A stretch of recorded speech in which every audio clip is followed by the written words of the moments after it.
آپ کو یاد ہوگا ایرانی صدر ابراہیم رئیسی اور وزیر خارجہ حسین امیر عبداللہیان ایک ہیلی کاپٹر حادثے میں جان بحق ہوئے تھے۔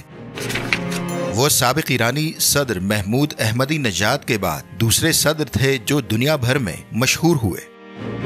وہ نیشنل اور انٹرنیشنل لیول کی سیاست میں بہت زیادہ متحرک تھے۔ اگرچہ سرکاری سطح پر ان کے ہیلی کاپٹر کریش کی وجہ قدرتی طوفان بتایا گیا، مگر ایرانی ایکسپرٹس ایرانی انٹیلیجنس کے ذرائع سے بتاتے ہیں کہ ان کے ہیلی کاپٹر کا حادثہ طبعی نہیں تھا، بلکہ ایک منظم سبوتاژ کا واقعہ تھا جس میں اسرائیل ملوث ہے اور اس نے آذربائیجانی سرزمین کا استعمال کیا۔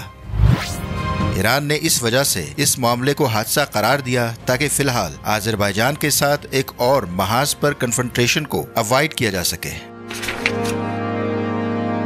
حالیہ ایران اسرائیل جنگ میں بھی ایرانی حکومت کے مطابق ان کے پاس ٹھوس ثبوت موجود ہیں کہ ایران پر حملے کے لیے کئی ایک واقعات میں آذربائیجان کی حکومت نے اسرائیل کو اپنی سرزمین استعمال کرنے کی اجازت دی ہے۔ یہ بات سرکاری سطح پر ثبوتوں سمیت آذربائیجان کو کنوے کر دی گئی ہے۔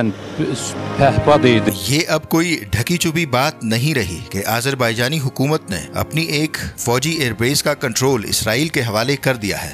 خود اسرائیلی اخبار ہارٹس نے اس کی تصدیق کی ہے۔ آذربائیجان ایران کا ہمسایہ ہے اور ایران کے ہمسائے میں اسرائیل کو فوجی ایئر بیس کیوں چاہیے، یہ ہر کوئی سمجھ سکتا ہے۔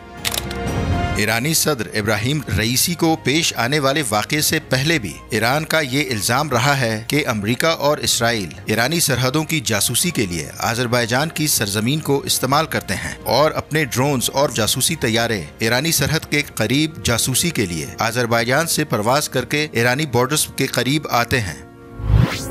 یہ شاید ان اقدامات کا حصہ تھا جس کے مطابق ایران کی دفاعی فضائی طاقت کو پرکھ کر بعد میں اس پر حملے کی نوعیت کا فیصلہ کرنا تھا۔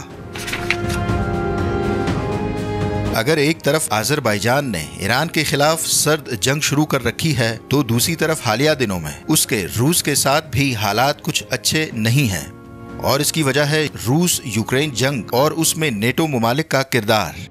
پچھلے ہفتے آذربائیجان نے روسی شہریوں اور کاروباریوں کی پکڑ دھکڑ شروع کی، اور اس کے جواب میں روس نے بھی آذربائیجانی بزنس مینوں کے خلاف جوابی اقدامات کیے۔ روس بھی چونکہ یوکرین کے ساتھ جنگ میں الجھا ہوا ہے، اس لیے کھل کر آذربائیجان کے خلاف اقدامات نہیں اٹھا پا رہا، لیکن یہ بات کلیئر ہے کہ آذربائیجان روس چین ایران بلاک کے خلاف مغربی بلاک مطلب نیٹو امریکہ اور اسرائیل کا ساتھ دے رہا ہے، جبکہ اس کے بارڈرز روس اور ایران کے ساتھ ملے ہوئے ہیں۔ آذربائیجانی صدر کے یہ اقدامات ملک کو کیسے ایک دلدل کی جانب دھکیل رہے ہیں، اس پر آنے والے ایپیسوڈ میں بات کریں گے۔